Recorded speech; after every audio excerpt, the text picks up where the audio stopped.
Hola, buenos dias. Bonjour.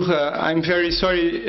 It was giving two options to give this presentation, either in Spanish or in French, and I'm afraid I know a little bit of Spanish and I know a little bit of French, but not enough to give a presentation in any of this language. I'm sorry for this. And also, I very much would like to thank the organizers of this international seminar to giving me this opportunity to share with you this European non-wood forest network, which is pretty much a project is started 2 months ago. Is a cost action, so it's not really a research project as a traditional research project, but is a project about transfer of knowledge, so it's a slightly different type of project. If you want to know more about cost actions, cost.eu, you will have all the information there. So thank you very much. First of all, I would like to bring you to the concept that we have in our network about non-wood forest products.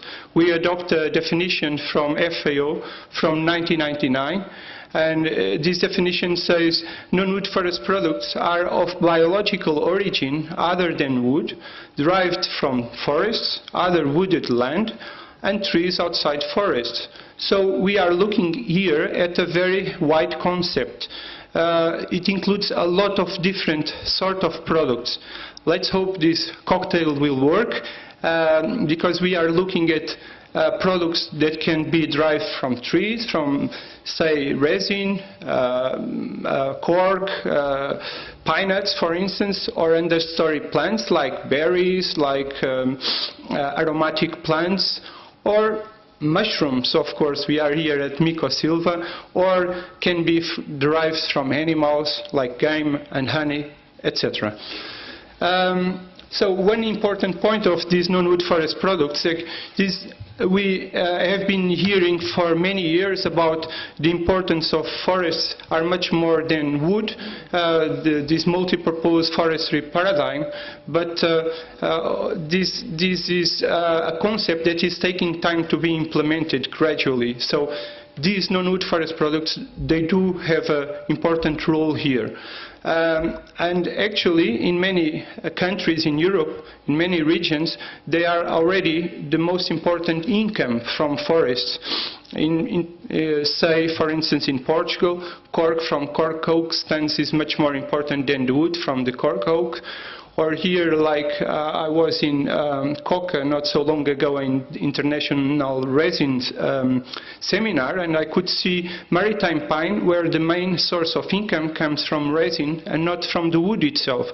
So even in terms of economic terms, is one of the big incomes that can be from some regions.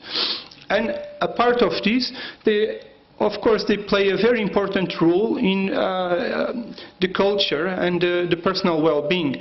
We cannot forget that these are not new products. We have been, as humans, exploiting non-wood forest products for thousands of years. In the past, humans would be much more depending on this sort of products from forests rather than wood. So we have a lot of innovation going on, but we are trying to really regain a bit about protagonism on these products that have been lost in Europe, especially from the shift of people from rural areas to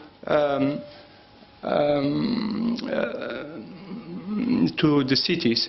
So I would like to bring you the idea how this network is set up, why we have done it. There is quite a wide group of researchers, and a few of them, they are here, like Fernando or Robert, or I wouldn't want to forget all, so I will not say it all, or Sven or Simon. We all know that there is a lot of research going on non-wood forest products in most European countries. But what happens is still main research focus has been in wood products, and this still is. This is certainly a problem. Again, the products itself, as I mentioned, they are so wide that makes them difficult to study. And because of this, what happens in reality regarding European non-wood forest products as a whole, what we know about them is comparatively less than what we know about wood products. And what we know varies a lot from region to region, and what we know about them, it varies a lot depending on the product itself. So the idea of establishing this network was to create an opportunity for people to review the information that we know, to highlight the innovation that is going on, that is a driving force, certainly, to share this information, to identify research gaps. In this type of network that we really don't have money to do actual research, as important as to know what we know, the information, the knowledge that we have about the products, and to develop new knowledge from the existing knowledge, is to identify what we do not know and to identify key or priority areas that we should try to work together, developing synergies amongst us. And by doing this, we will be certainly consolidating all the knowledge that we have in regard ecology, modeling, management, and economics of these products. And by doing this, our also main aim will be to promote the sustainable management of these products. So this action has 6 main objectives. Again, I'll just stress this. These objectives, we will be able to achieve them as much as there is information already available for them, because this is a project about knowledge transfer. So the first one will be to identify and describe which are the existing non-wood forest products in Europe. And the second one, to review the knowledge about the ecology, for instance, their potential for being threatened by, say, environmental changes or climate change, to compile what we know about them in terms of production, if we have data, if we have models, certainly we have for some, for others not. To characterize which are the production systems. In some systems, non-wood forest products are the main product. In other systems, often in Europe, there is a secondary product. The first one will be wood production. So we would have to look at the trade-offs between the two systems to try to optimize them, and then to look at, of course, economics, social, cultural aspects, new rights, legal frameworks. And finally, to look at innovation. And the innovation will happen in all these objectives, especially 2 until 3, and to see what is going on, because this is the best driving force to make the non-wood forest products more important as time goes by.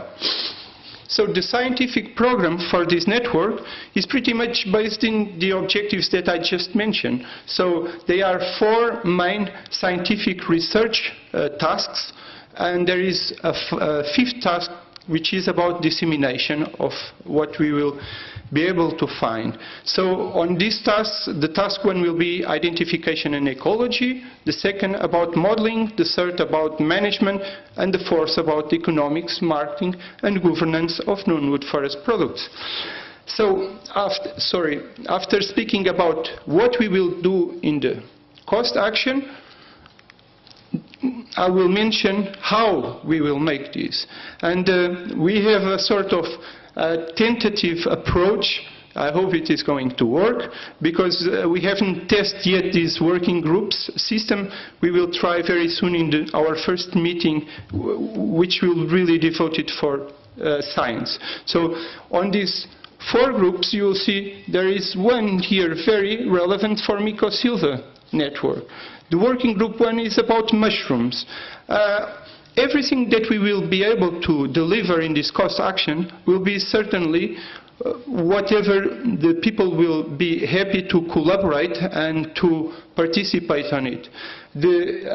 A group like Miko Silva, having great experts in this subject, if they will be able also to participate, and I hope they will, certainly we will be able to reach much further.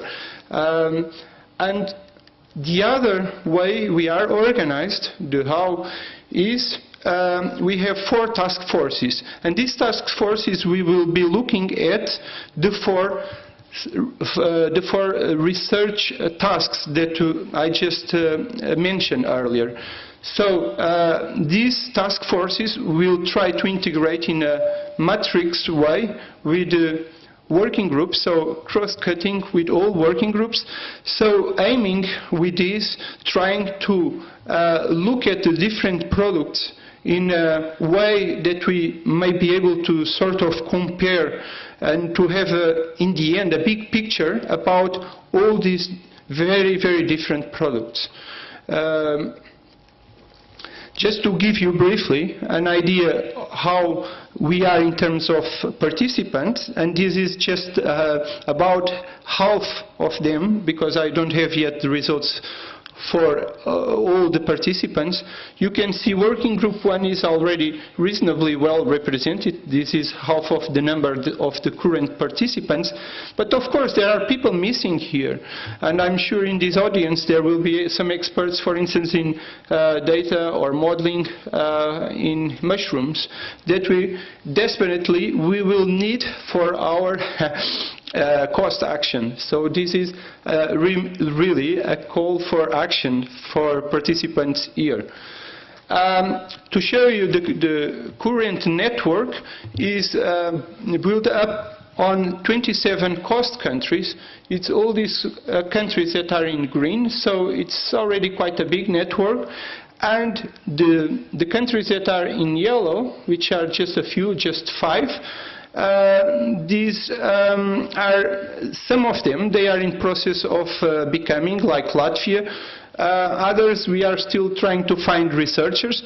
So I will use also this opportunity to this community. If you have contacts from experts, say from Sweden or Norway, or from Belgium or Ireland, it will be very interesting to establish these contacts, because we do not have yet people from these countries. And we have also participants from other countries outside Europe. And these are about 10 non-cost institutions and 1 international institution, FAO. So our aim is still enlarge this network. These are the names of the participants outside of Europe and international organization here. I'll be speaking briefly about how this cost action works. I believe this might be useful. So one of the things, and probably one of the most important things, is we will have the ability, the chance to meet twice every year to work on our project and to discuss how we should be working in between meetings.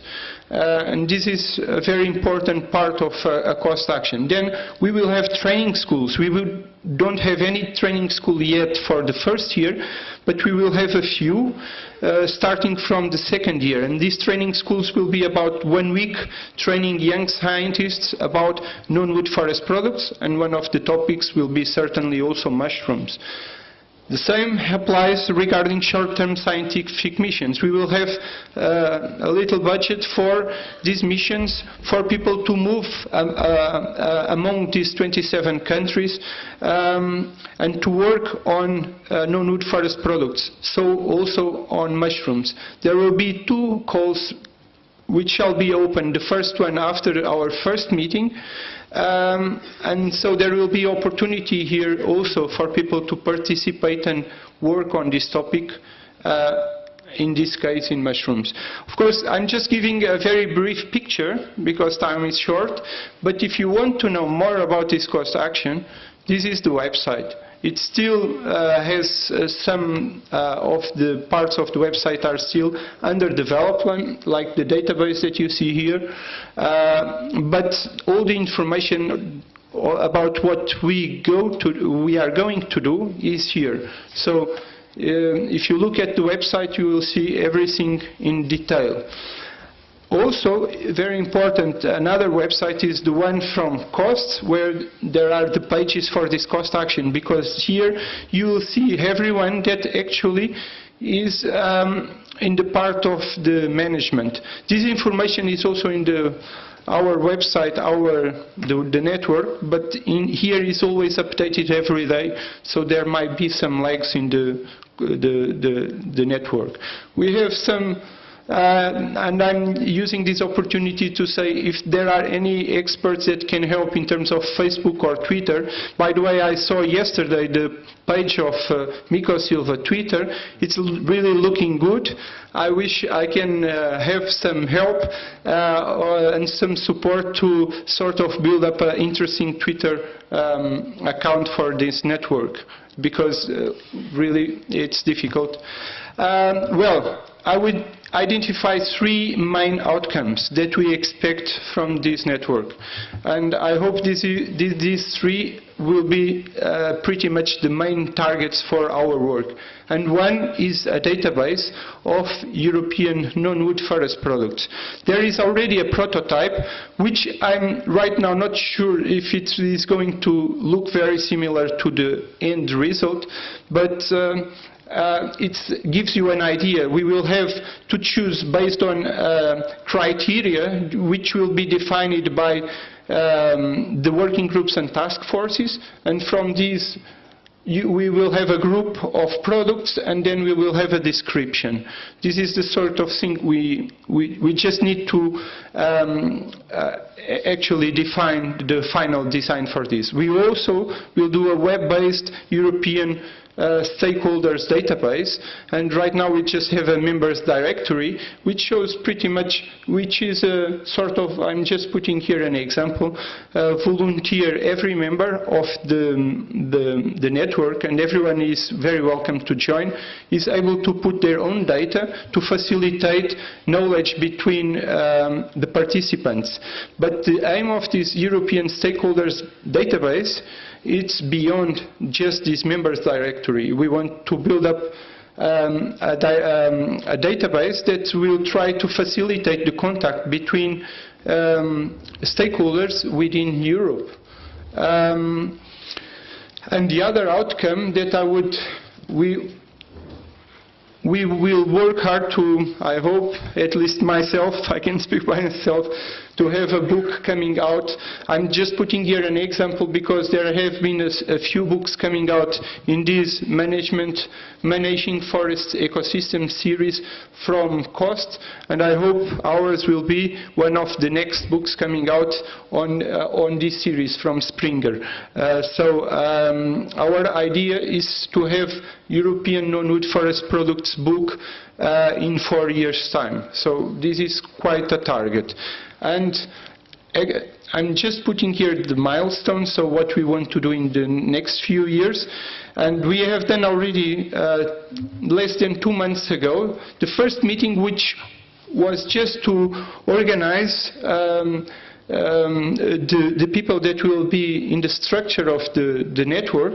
But in this first year, the essential part is to agree in the book format, in the databases format. So in the following years, we will be working to provide the scientific and expertise content for it. I'll be very short now. There are other cost actions that have interest also for Mico Silva participants. This working group 3 from E30 has done quite a bit of work in non-wood forest products, and information is there. Just go to the cost website and follow the link of this cost action. And liaison with other programs, certainly you will hear after me Robert. Robert is also part of the this network, and I hope now, reasonably soon, to have also a sort of established liaison with Mico Silva. It's my intention to invite, I'm not sure if for this meeting or the coming one, Fernando, if he can come and present Mico Silva, and then try to organize the best way to create this liaison between the network and Mico Silva. Well, to join the network, what to do? You can always send me your contacts. Then each country has already representatives. For instance, from Spain, José Antonio Bonet and Rafa Calama are the coordinators from the management committee, and they will be able to facilitate and organize the participation from Spain. If you are from one country that doesn't belong, then just contact me straight away, because I can help you out to find a way, which would be really good. The next meeting should be 20th and 21st of June. I'm just hoping to sort very soon, I hope by today in our institute, the bureaucratic paperwork is sorted, so that sometime in the next week, Monday, Tuesday or Wednesday latest, we will send the official invitations and we will announce. For each meeting, let me say, I wouldn't like to create false expectations. Unfortunately, cost actions is not a huge budget, and we would like to have meetings with a lot of people. But the budget we have to support people to come to these meetings is not much. But for some reason, there are people that are able to come anyway. Funding by themselves would be excellent. I'm sorry, I just don't want to create. For me, it would be great if everyone from Mico Silva could come. I wouldn't be realistic to tell and wouldn't create a false expectation, say I would be able to invite all these people. Probably just a few, the ones that participate already in cost action, definitely. But in any case, if you can come by your own funding, everyone would be most welcome. And I'm trying for the first meeting already to create a sort of video, live video or whatever, for people that are not able to come, to nevertheless being able to follow up what is going on. And there will be a mailing list, for instance, for the working group 1, which is about mushrooms, where all that is being discussed about mushrooms will be on this mailing list. So even if you are not coming to the meetings, just for being in this mailing list, you will be able to follow up what is going on. So, and the head of this working group is José Antonio Bonet, as you might know. So thank you very much for your time, and I hope to see many of you very much in the future.